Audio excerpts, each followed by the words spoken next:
Hey guys, welcome back to beauty official 2.0। আশা করি তোমরা সবাই ভালো আছো, কিন্তু আমি একদমই ভালো নেই, সেটা তোমরা জানো। এর আগের ভিডিওতে তোমাদের দেখিয়েওছি, বলেওছি, কারণ আমার ঠাম্মা কিছুদিন আগেই মারা গিয়েছে, যার জন্য আমাদের মন মেজাজ কারোরই ভালো নেই।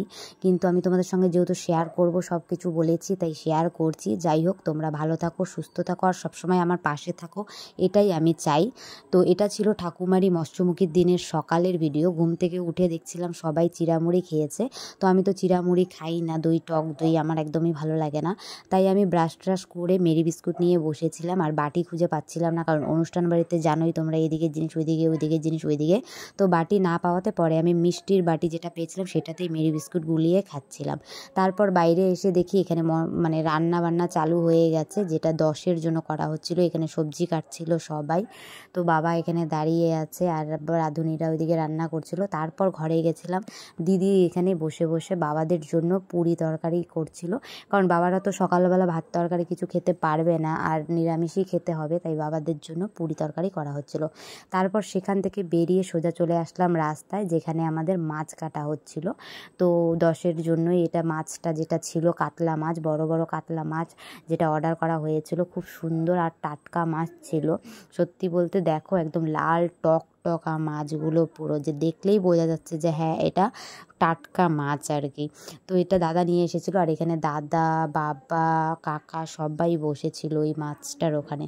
তারপর সকালের খাবার, এখন সকালের খাবার বলতে 12টা বাজে তখন সকালের খাবার। আর মোনাকে দেখো কি সুন্দর একা একা ভাত খাচ্ছে, মানে একা একা বলতে দিদি ওকে একটা দুটো করে দানা দিচ্ছিলো, আর ও কি সুন্দর চাওয়াচ্ছিল। যে হয় না বয়স্ক বুড়িগুলো, যেগুলো দাঁত থাকে না, একদম সেম টু সেম দেখতে, ওর মুখটা ওইরকম চাওয়াচ্ছিল। পাশে ছিল বড় বৌদির মা, মানে মাওয়াই, তারপরে দিদি, তারপর মোনার পাশে ছিল বড় বৌদির দিদা, ভাই, বুনু, আর এদিকে এক পিসি ছিল। সাইডে ছিলাম, এই সাইডে ছিলাম আমি আর মেজদা। তো সত্যি বলতে সকালের খাওয়াটা আরও বেশি ভালো ছিল। ডাল লাবড়া দিয়ে দারুণ একটা খাওয়া, যেটা আমার ভালো লাগে, লাবড়াটা বিশেষ করে আমার ভালো লাগে খেতে। তো এখানে খাওয়া দাওয়া হচ্ছিল আর গল্প হচ্ছিল, কারণ সবাই একসঙ্গে এইভাবে তো পাওয়া যায় না সবাই। আর কলা পাতায় খাওয়ার টেস্টই আলাদা হয়। তো কলা পাতায় খেতে দিয়েছিল, সবাই একসঙ্গে বসে খাচ্ছিলাম, ভালোই লাগছিল আমাকে। আমি খাওয়া দাওয়া সেরে ঘরে এসে বাবাকে জোর করে বসিয়েছি, পুরি তরকারি খেতে দিয়েছি, কারণ বাবা সকাল থেকে কিছু খায়নি, আর পুরি তরকারি বাবাদের জন্যই করা হয়েছিল। তারপর এদিকে ছোটো বৌদি মাছের মাথাগুলো ভাজছিল, কারণ আমরা যখন খেয়েছি তখন তো মাছ সেভাবে কাটা হয়নি, তাই আমরা ডাল লাবড়া দিয়ে খেয়েছি। কিন্তু বাকি যারা আছে তারা যেন খেতে পারে, কারণ মৎস্যমুখীর দিন তো আর নিরামিষ খাওয়ার কোনো ব্যাপার। তাই মাছের মাথাগুলো এখানে ভাজা হচ্ছিল, আর ডাল লাবড়া রেডি ছিল, যে যখন খেতে চায় খেতে পারে। আর আমি খাওয়া দাওয়া করে এসে একটা ঘুম দিয়েছিলাম, কারণ সারা রাত ঘুমাতে পারিনি। বাবা 2:30টার দিকে ডাক দিছে, জেঠু 4:30টায় ডাক দিছে, মানে কাউকে ঘুমাতে দেয়নি। তারপর এখানে মাও আমার পাশে এসে ঘুমিয়ে পড়েছে। আর এই সাইডে দেখো আমি দেখাচ্ছি, দিদি, বৌদি, দাদা, যে যেভাবে পারছে একদম পাকায় ঠাকায় শুয়ে পড়েছিল, কারণ কেউই রাত্রেবেলা আমরা ঘুমাতে পারিনি, আর সবাই ঢালা বিছানা করেই আমরা ছিলাম। তো হাসি ঠাট্টায় মজায় গল্পেই কাটছে, আর বাবা যেহেতু বারবার ডাকাডাকি করতেছিল, তাই একদম ঘুমাতে পারিনি। তারপর ঘুম থেকে উঠে স্নান টান সেরে বাইরে এসেছি, আর আমার ভাগ্নি দেখো আমাকে, ওরা চিপস আনছে, তারপরে কি রিং আনছে, তো ওগুলো আমাকে খাওয়াই যাচ্ছে। ওকে বলেছি কি রে, তুই খাবি না? বলে কি না, আমি খাবো না। আর আমি যখনই যাই ওর সঙ্গে, আমার যখনই দেখা হয়, ও আমাকে খুবই আদর করে, আর আমার গাল টানতে থাকবে, আদর করতে থাকবে। তো ও ভীষণ আমাকে ভালোবাসে বলতে গেলে আর কি, গেলে মাসি মাসি মাসি মাসি করতে থাকে। আর ও সমানে আমাকে খাওয়াচ্ছিল, যদিও চিপসটা ওরা নিজেরা এনেছে। তারপরে আমার ভাস্তি এসে আমাকে একটা খাওয়াই গেলো, আমাকে ভাস্তা একটা এসে খাওয়াই গেলো, মানে ওরা প্যাকেট নিয়ে আসছে আর আমাকে খাওয়াচ্ছিলো, আর আমি বসে বসে ওদেরকে দেখতেছিলাম, আর ওরা আমাকে খাওয়াই যাচ্ছে।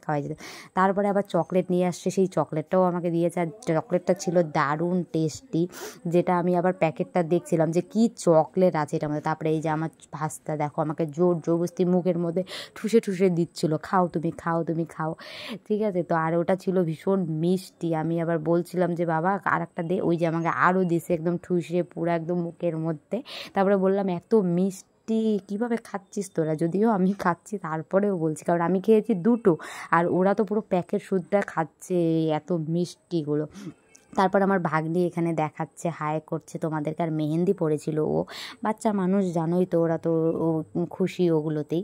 তারপর ওখানে বসে বসে প্রচণ্ড গরম লাগছিলো আর মোনা কান্না করছিল, তাই মোনাকে নিয়ে একটু হাঁটতে বেরিয়েছিলাম, কারণ পাশে আমাদের পুরনো বাড়ি আছে, তো ওইদিকে একটু হাঁটতে বেরিয়েছিলাম। আর দেখো পুকুর পুকুর পুকুর সারাদিকে, আর ওরা তো দেখো ভাগ্নি তোমাদেরকে ফ্লাইং কিস দিয়েছে। তো অবশ্যই তোমরাও আমার ভাগ্নির জন্য একটা লাইক আর একটা কমেন্ট আর একটা ফ্লাইং কিস অবশ্যই দিও। পর ঘুরে এসে হাত পা ধুয়ে আমি ঠাকুমার ফটোটা রেডি করছিলাম, আর দাদাকে বলেছিলাম রজনীগন্ধার স্টিক আর মালা আনতে, কিন্তু সেদিন ছিল বন্ধ, যার জন্য ফুলঘর বন্ধ ছিল, একটা ফুলঘরও খোলা ছিল না, তাই ফুল পায়নি। আর ওই টাইমের মধ্যে, তখন বাজে 6টা 6:30, ওই টাইমের মধ্যে আমরা মোবাইলের টর্চ জ্বালিয়ে গাছের মধ্যে যে কটা সাদা ফুল পেয়েছি সে কটা দিয়ে ছোট্ট একটা মালা বানিয়ে পরিয়েছিলাম ঠাকুমাকে, কারণ ফুলের মালা তো দিতেই হবে। আর আমি চেয়েছিলাম রজনীগন্ধার মালা দিতে, কারণ রজনীগন্ধার মালাটা পাইনি, সেই কারণে আমি সাদা ফুলের মালা। আর বৌদি এসে কি করেছে, আমার গ্লাসের জলগুলো সব ফেলে দিয়েছে, তাই আবার ঠাকুমার ফটোটাকে তুলে ভালো করে নতুন আবার কাপড় দিয়ে বড় কলা পাতা দিয়ে আবার বসানো হচ্ছে। এটা পড়ে যাচ্ছিল, কারণ মালাটার মধ্যে ফুল কম হয়েছে আর সুতাটা বড় হয়ে গেছে, যার জন্য পড়ে যাচ্ছিল। তারপর ঠিক করে মালাটাকে লাগিয়ে দিয়ে মিষ্টিটা দিয়ে বৌদিকে জল আনতে পাঠিয়ে দিলাম, আর আমি ধূপকাঠি ঘুরিয়ে দিলাম সুন্দর করে।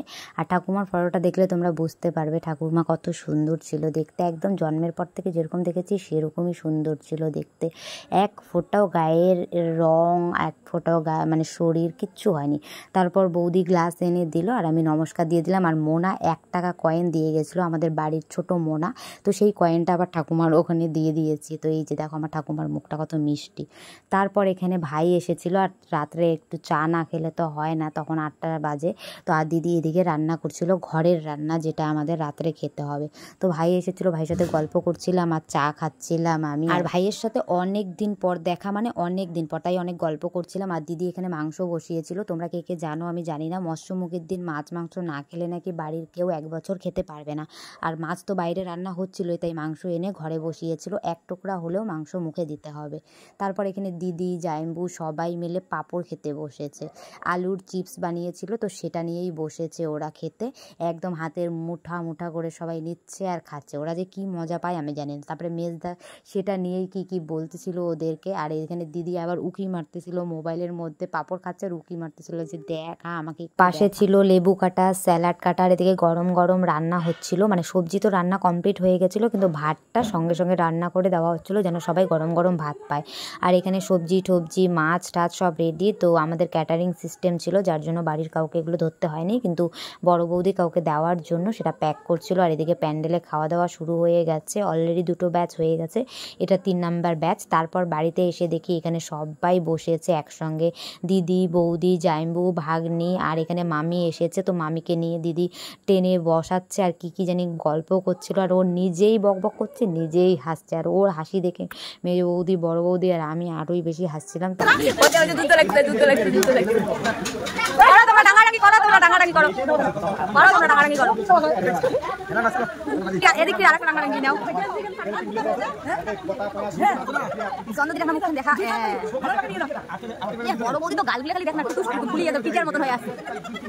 তোমরা তো দেখতেই পেলে এখানে সবাই একজোট হয়ে বসেছে, মানে এই একদল ওই একদল, আর এদিকে মা দাদু গল্প করছিল, আর এদিকে ছোট দাদা আর বাবা পাহারা দিচ্ছিল, মানে ওখানে সব খাবার টাবার রাখা ছিল 10-এর, তো তার জন্য পাহারা দিচ্ছিল, কারণ জেঠু বাড়িতে অনেক কুকুর টুকুর আছে, তো ওই সাইড থেকে যেন না আসে তাই পাহারা দিচ্ছিল।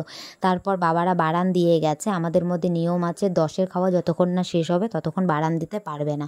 তো এখন বাজে প্রায় 11:30, তো জেঠু কাকু আর বাবা 3জন মিলে এসে ঠাকুমার এখানে বারান দিয়ে গেছে। তো বারান দেওয়ার পরে আমরা এসেছি নাতি নাতনিরা সবাই মিলে ঠাকুমার এখানে প্রণাম করতে, কারণ আমরা প্রণাম করে যাব তারপরেই প্যান্ডেলে খেতে পারবো, তার আগে পারবো না।